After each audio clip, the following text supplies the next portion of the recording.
god.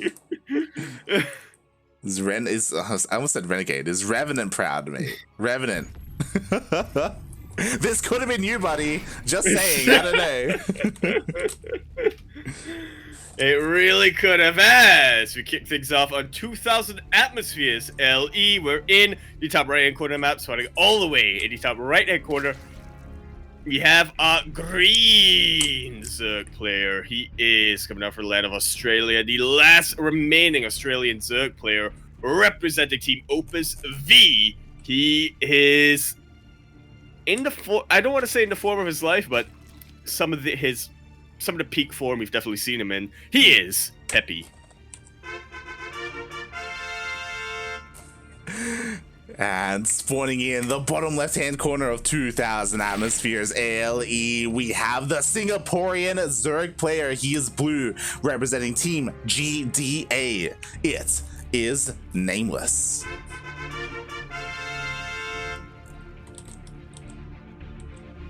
Nameless is a emotionless nobody. That has had to happen in a couple of MSOs, hasn't it? I'm pretty sure Steel has casted that before. Yeah. He saw that and his pun brain just like... He used all of his veto power to start the broadcast with that matchup. Yep. He's done it before. He'll do it again. Oh god, that's what he lives for, mate. Oh god. But we'll see how this turns out here. So far, nothing crazy, no early aggression, no early pools or gas. Pretty standard openings on 2,000 atmospheres. Yeah, both players definitely having a healthy respect for one another. That they do. They know that they'd be able to defend against any potential 12 pools. I also hope Azure is doing well. I'm sure he's having a bit of a rest, eating some food, because he's been waiting for quite some time for his opponent, and he's still waiting for the winner of this series. Azure is the Starduck of this this qualifier, open qualifier. Mate, Starduck waited for 2 hours, mate. He waited for 2 hours, and then he had his opponent, and then once again, shout out to Piglet and Starduck, they decided to wait until we were done with the other qualifying match so we could cast it. Yeah, exactly. Oh god, but it was worth it in the end. It was worth it. We've raised a very thoughtful duckling. Oh god. Meanwhile, here we go. We do have the third base on the way here for both players. I mean, again, there's nothing too crazy going on. There's no early Bailey Nest. Bailey Nest should be being thrown down for both players. It is thrown down for Peppy. Nameless is a little bit late. Or he hasn't thrown down his... That was a bit of a hint for you, Nameless, yeah. Where he's like, Bailey Nest should be thrown down for both players. Yeah. At the moment, he's just relying on his Lings and Queens to defend his third. Yeah, should be just enough by the time the Queen makes it in position, but very impressive with the Ling dance Peppy is doing. Keeping that hatchery as low as possible without losing any of his Lings. Comes in for a follow-up with the 12 Lings currently in production. That is not a third base that will survive for much longer. It's not made. The Bailey Nest is being thrown down now, but again, I feel like it is a little bit too late. The Lings are going to be rushing across the map. Not just the Lings, but the Bailings as well. He wants to get a kill on this third base. Meanwhile, Nameless, he's going to have a couple of Lings to defend, but again, no Banes. Yeah, that's really going to be the problem here. Peppy has enough Lings, honestly, to try to surround the ones of Nameless, but it's really going to come down to these Banelings. Yeah, exactly, and oh my god, Peppy's going for the kill. He is not satisfied with just the third base. He goes for the surround on the Queens. Oh! I was going to say he's body blocking the Lings of Nameless, but he didn't even need to do that. He just got the surround, and they went down. 4 drones die to the Banelings. Nameless trying to regroup, trying to reposition with as many Lings as possible, but the damage has already been dealt. Exactly, Peppy does back off. What I will say is that at least Nameless did hold on to his third base. You know, he is morphing in a couple of Banelings as well, so he's not going to die to any Ling Flood now, but he's sustained a lot of damage. He really has. Transitioning now to Roaches, which is the obvious next step. Thankfully, he has been able to keep the third base alive. Oh, I got worried for a sec. Has been able to keep the third base alive, so he's got a lot of larvae to work with still. He can remake the drones, Oh my god. but Peppy doesn't have to worry about doing that. He could just make army to his heart's content. Yeah, and I love this from Peppy, mate. He's still out here with Ling Bane, still, like, he wants to be as aggressive as possible. I don't think he should be able to kill this this third, right? I mean, we have 4 Banelings, you know, like, Nameless, he should be okay as long as he doesn't allow these Banelings to go down a little bit needlessly. Yeah, and he's definitely being very conservative with them for the time being, as he should.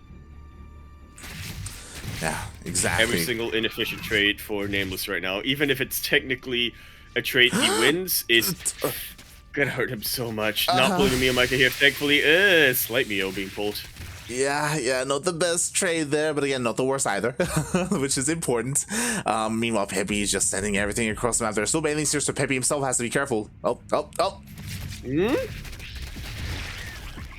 Almost overextended there for a slight second. Nameless is now not body blocked, the other one supply blocked pretty dang hard. And Peppy is just pumping up the aggression. Okay, he's taking a second to drone up, but that's mostly because he's done making roaches. He's sending them across the map right now, and I don't think Nameless has an answer. Oh my god, the Lings actually slip into the main base on top of this, so the Queen of the Main could go down, and what I'm worried about is, I was happy that Nameless, mate, +1 is about to finish up faster than that of Peppy. He has a Roach Warren, but, mate, where are the roaches? No roaches. Yeah. Peppy?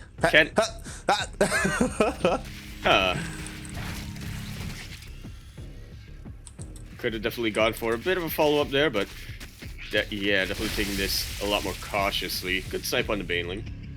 Yeah, at least Peppy didn't get away with that. Nameless was on top of that. I do think 100% that Peppy could just kept going, but yeah, I guess he wasn't feeling too confident. Maybe he saw that he was at the upgrade disadvantage, right? By clicking on the Queen, he knew that Nameless had that +1 range, so instead he backs off, waits for his upgrades to finish up. Yeah, you can definitely win a Roach versus Roach engagement while you're down in upgrades, but that's hinges on your positioning, the amount of roaches the supply lead you actually have on roaches. I feel like Peppy did have a slight supply lead, but didn't want to take his chances. Waited instead for +1 to finish up and go out with Constitution, and now he's got an even bigger lead on Nameless when it comes to army supply. Yeah, exactly. Peppy, he just wanted to secure his victory here. He didn't want to leave anything to chance, and now he is sending all his roaches across the map. What do we have to defend? Unfortunately, Nameless, he was droning up, and GG. Sees the writing on the wall. GG. Peppy takes game number 1. That's the tale of ZvZ, mate. Sometimes when you drone, you just die. Sometimes when you drone, you wish you hadn't. I think more importantly, though, because again, Nameless is already in a really rough position. Something that I say quite often in ZvZ, mate, you can't link Bane without the Bane. Yeah. Can't have rice without the water. There you go. Shaking my head, mate. Oh god. So yeah, Peppy does take a lead in this series. Yeah, a little bit of, I guess that is a little bit of what we expected, but yeah, I know it was pretty rough for a very long time. Nameless definitely was distracted quite a bit because of how aggressive Peppy was being with his heresies. Pardon me.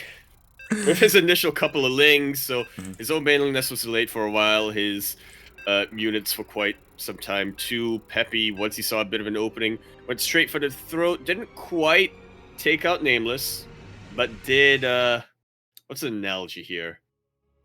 Leave him wishing he was taken out. Yeah, there you go. Actually, agreement there, like. I was distracted by a potential show match being set up in the chat. Yeah. I looked at that, and we'll get into it later on potentially if there's time. But for now, we're going to be looking at Jagannatha LE. We're in the top right-hand corner map, starting all the way in the top right-hand corner. We have the Greens player coming out from the land of Australia. He is going to be representing Team Opus V and going for a bit of a 12 pool. He is Peppy. See, when I signed up for an OCE versus ZvZ, this is what I wanted. Because spawning in the bottom left-hand corner of Jagannatha ALE, also going for a 12 pool, we have the Singaporean Zerg player. He is blue, representing Team GDA. It is Nameless.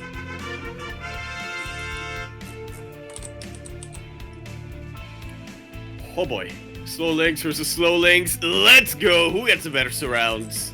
Oh, exactly. Who gets the better surrounds? Who deviates first, right? Are we going to see anyone take a faster gas? Are we going to see the hatcheries on time? Here we go. Sixlings are on the way. We should be seeing far more than just these sixlings. Nameless! He listened to Oreo. Oreo was giving him advice in between games. He's doing it. Is this a build? I don't know how this is going to work out. We'll see. Okay, the Lings are coming out here for Peppy. Nameless scouts them with his overlord. He's like, oh my god, this is what's happening. And the Lings, if they go across the map, they're not going to be at home to defend. Mates. That they aren't, and they're not going to have anything to attack either. Mate. Does turn around and can potentially get a bit of surround, but we'll see. These drones are looking for empty creep to throw down the spine crawlers. There they go. But I feel like this is a little bit mistimed. The Lings of Nameless are distracted in the middle of the map for quite some time. They cannot support the spines as they go up. And just like that, 8 drones go down. GG. Well played. Peppy takes the series.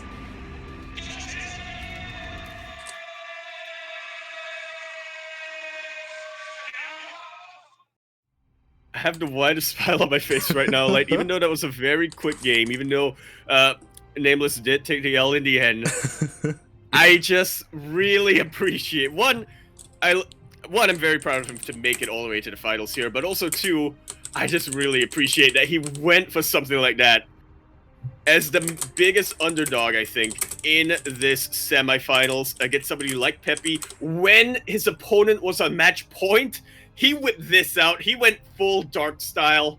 And sure, it didn't really pan out for him, but you gotta appreciate the cajones on this man. I love it.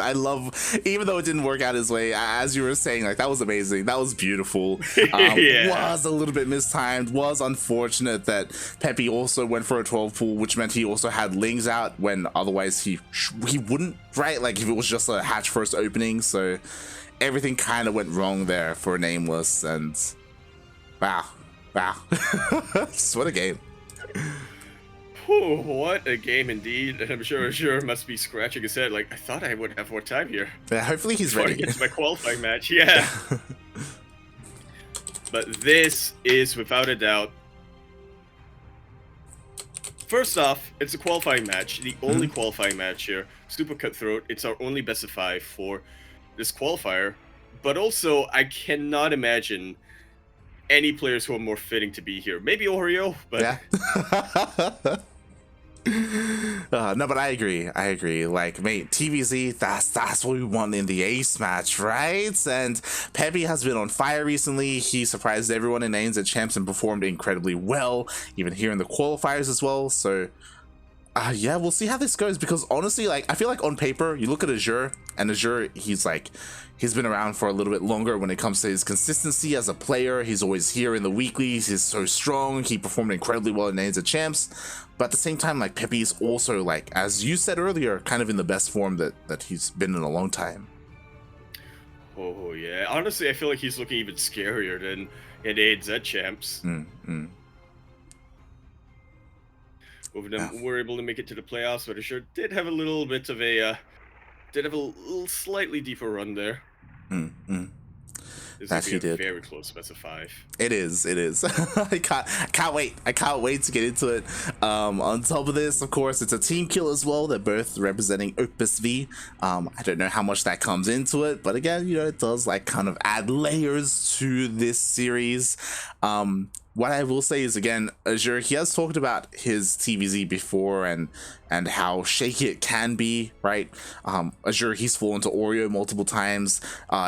He almost fell to Crimson earlier today, like, we got to touch on that series, right? Crimson, he almost straight up won with his ultras.